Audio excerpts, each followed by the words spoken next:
So this is a photograph that's made on 49th Street, East 49th Street in Lexington Avenue.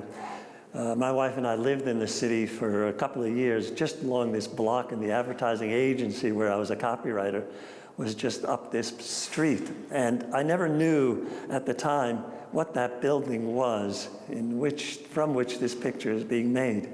Today it's a Marriott hotel. But in the 20s and the 30s, it was called the Shelton Tower.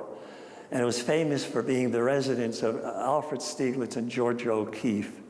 And I researched the floor on which the apartment was and we rented the room just below them in homage.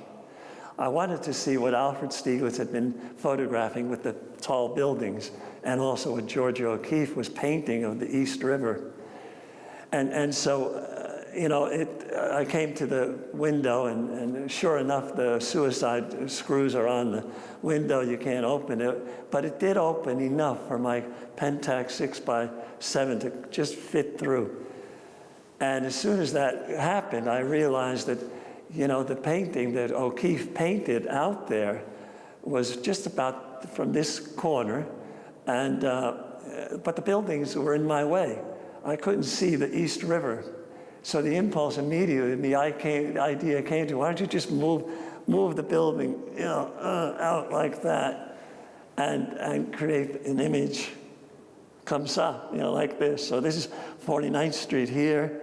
Our apartment where we lived was right there, and so the Stieglitzes are living one floor up, and we're up on like the 29th floor. They were on the 30th, I believe.